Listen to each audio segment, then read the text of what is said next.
que a trilogia dirigida por Sam Raimi e estrelada pelo Tobey Maguire foi um marco muito importante e muito marcante pro Homem-Aranha, você já tá careca de saber. Mas o que muitos não sabem é que essa trilogia poderia ter ido muito mais além, com o Homem-Aranha 4 e até mesmo com o Homem-Aranha 5. Mas para isso, a gente precisa voltar para 2007, com o lançamento de Homem-Aranha 3, que estava sendo muito esperado pelos fãs do herói e que na época que saiu o trailer, todo mundo tava louco, só porque o Venom ia aparecer nesse filme e o Aranha ia usar então o famoso uniforme negro. Mal sabiam eles que, bom, acho melhor falar para vocês o que aconteceu depois de Homem-Aranha 3. Então, pega alguma coisa para comer, uma coquinha gelada, porque hoje eu vou falar sobre o filme do Cabeça de Teia que a gente nunca vai ver, o famoso Homem-Aranha 4.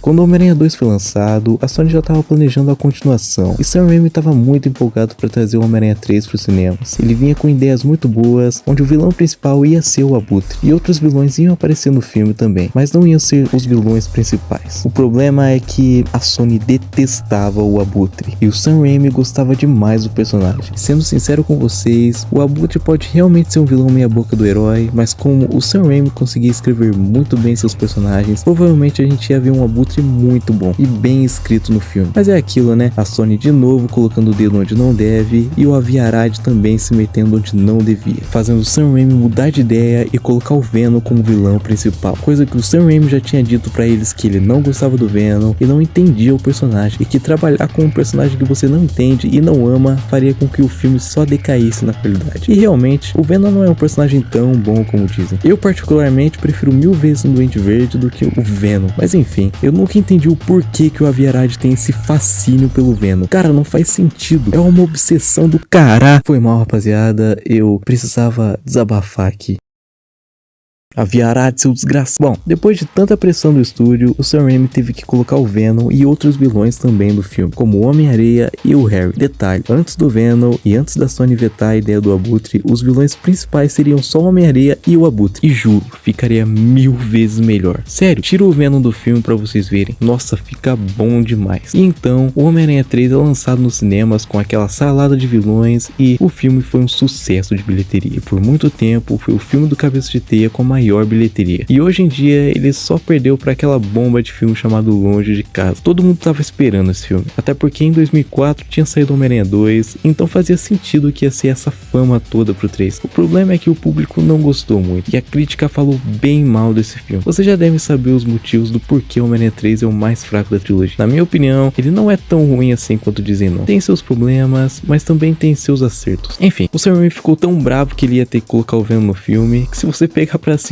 dá pra ver que ele perdeu ali em alguns momentos. Eu acho até que ele já tava de saco cheio e fez isso de propósito, porque ele tava trabalhando com Homem-Aranha desde 2001. Imagina a cabeça desse cara depois de todos esses anos focando sua carreira a apenas um personagem, e chega no terceiro filme e a Sony decide controlar as ideias criativas dele. O próprio Sam Raimi chegou a admitir um tempo atrás que o Homem-Aranha 3 é realmente decepcionante, e que apesar dele e a Sony terem cortado o laço de uma maneira amigável, ele reconhece que poderia ter feito muito melhor. Depois do Homem-Aranha 3, o Sam Raimi não desistiu de trazer as ideias de colocar o Abutre no filme e decidiu levar isso de novo pra Sony pra fazer o quarto filme. Ele tava realmente chateado com a recepção do 3. Ele queria se redimir depois disso tudo. Queria trazer o melhor filme do Homem-Aranha desde o Homem-Aranha 2. O Sam tava muito empolgado pra trazer o 4 pros cinemas e ao mesmo tempo sendo muito pressionado pela Sony. Ele sabia que a Sony tava planejando fazer um reboot e por conta dessa pressão, as ideias criativas do Sam ficaram muito bagunçadas. No meio disso tudo, tinha também as questões contratuais dos atores, já que o Tobey e a Kirsten tinham assinado para fazer apenas 3 filmes do Cabeça de Teia. E aí então, quando eles começaram a ter ideia sobre um possível quarto filme, eles decidiram assinar para fazer o quarto e o quinto filme tudo de uma vez, só para ter menos custos e poder fazer os filmes antes que o Tobey e a Kirsten ficassem velhos demais pro papel. E então, por conta disso, houveram alegações de negociações sobre o Tobey Maguire ter pedido 50 milhões para fazer os filmes. Esse Tobey é espertinho, né? Só que houve um pequeno problema. problema, um leve probleminha. Era 2007 e houve uma greve de roteiristas. Pois é, fudeu. Eles não estavam conseguindo chegar em um roteiro finalizado justamente por causa dessa greve, e o filme vivia trocando de roteirista. Isso foi só se agravando e ficando cada vez mais difícil desse filme sair, até que a Sony chamou o roteirista Gary Ross para começar a escrever o roteiro. Bom, será que agora vai? Em 2009, a Sony anunciava Homem-Aranha 4 em seu Twitter, que seria lançado em 6 de maio de 2011, e no mesmo ano saiu esse famoso pôster com a cidade de fundo e as teias, e um 4 com a fonte da trilogia, e que deixou geral maluco. Muitos dizem que esse pôster é fake, mas realmente ele é oficial. A Sony estava começando a fazer o marketing desse filme e havia relatos de pessoas dizendo que esse pôster estava em alguns cinemas locais. Então sim, é verdadeiro. E sempre quando eu olho para ele, eu imagino um mundo onde esse filme saiu. Com certeza eu seria mais feliz. O Tobey Maguire na época chegou até a dar uma entrevista 4 dias antes do filme ser cancelado, dizendo que estava super empolgado para fazer esse quarto filme. Ele falava também o quanto gostava de trabalhar com Sam Raimi e como fazer a história funcionar e trazer mais desenvolvimento para os personagens. E então, em janeiro de 2010, sai a notícia que Sam Raimi deixou o projeto e então o filme é cancelado, infelizmente, deixando muitas ideias boas para trás, esboços e quase que um roteiro pronto. E esse filme só não saiu por culpa da própria Sony, que vivia pressionando Sam Raimi a lançar no prazo e que se não lançasse, eles iam fazer um reboot. Vocês já sabem onde isso deu, não é? É uma pena que esse filme nunca saiu. O Sam Raimi sabia que tinha um potencial imenso e que seria muito bom pros fãs, mas que não era bom pro estúdio, o que é muito triste. E ao mesmo tempo tava tendo muitos problemas de produção. Esse filme foi muito problemático mesmo, mas a gente pode pelo menos relembrar tudo que vazou da época, os vilões, o elenco escalado e um pouco da história também. Então, vamos lá.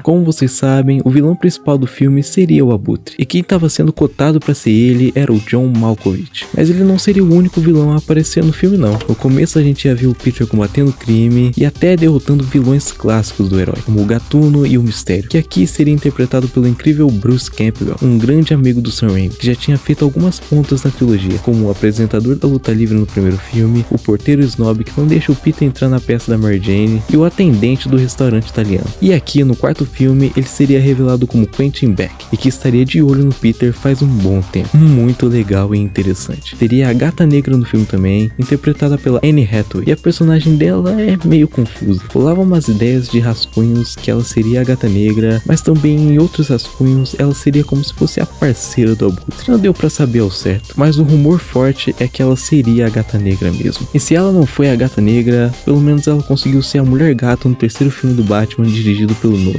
Saiu também um tempo atrás As Asas do Abutre. Sim, as asas já estavam sendo prontas e meus amigos, olha essas asas. 1000 vezes melhor do que a do De Volta ao Lar. Elas têm uma pegada mais realista e pelo que parece o Abutre ia lançar as penas como se fossem lâminas. Que massa! Falando em Abutre, se não me engano em 2021 saiu por aí a luta final completa do Homem-Aranha 4 animada, com direito a efeitos sonoros e tudo. A animação é em estilo de esboços, só pra terem uma ideia de como seria na hora de animar em CGI, mas que a luta seria massa, ela seria sim. Olha isso, uma baita batalha final cheia de ação. E infelizmente não existem mais do que isso sobre esse filme. O roteiro passou por 3 versões diferentes e nenhuma agradou o Sam Raimi. Então eu não tenho muito o que dizer sobre a história, porque meio que não existiu. Apenas as artes conceituais. Mas tem outra mídia sobre esse filme que a gente pode dar uma explorada. Porque como todo filme que saía na época, sempre tinha um jogo baseado no filme. E o Homem-Aranha 4 não ficou pra trás. Sim, eles estavam fazendo o jogo do Homem-Aranha 4 e que hoje em dia é até jogável. Você pode baixar aí no seu computador e jogar pra ver como é. E basicamente tem essas imagens e essa gameplay completa que eu achei do mundo aberto. Não tem nada sobre a história, porque como eu disse, o roteiro não estava pronto. Mas tem a gameplay de mundo aberto. Se você reparar bem, dá pra ver que eles pegaram a mesma engine de Prototype, que é um jogo de mundo aberto onde você tem poderes, estilo Infamous. Eu só joguei o 1 e sério, é muito bom. Recomendo. Se você colocar lado a lado Prototype Prototype e o Homem-Aranha 4, vai notar que eles são muito semelhantes na movimentação do personagem, em como ele escala paredes e o combate também. Acho que como o jogo estava em produção, eles usaram de base o Prototype para poder fazer. Eu achei também artes conceituais dos brinquedos da Hasbro pro Homem-Aranha 4, e é um mais viajado que o outro. O aranha com braços do Dr. Octopus não faz sentido, mas como é brinquedo, tanto faz. Também tem esse Electro, não dá pra saber se ele realmente ia aparecer no filme, mas tinha artes do brinquedo. Hoje em dia, se me perguntarem se eu ia querer um Homem-Aranha 4, eu ia responder que não. Até porque já passou tanto tempo e o Tobey já deve estar com 50 e poucos anos e não faria sentido ter mais um. Por mais que ele tenha aparecido em No Way Home e o Sam Raimi ter dado várias entrevistas que toparia voltar a fazer um quarto filme, eu acho bem difícil na verdade. Assim como não faria sentido ter um The Amazing Spider-Man 3. Acho que é tudo que eu tenho pra falar. Achei interessante eu trazer esse filme e esse jogo que nunca verá a luz do dia aqui pro canal. Se vocês têm alguma ideia de vídeos pra fazer, deixem aí nos comentários. Eu leio todos. Obrigado pelo apoio que vocês estão dando. Isso é muito importante pro canal. Eu só tenho a agradecer. Bom, até a próxima.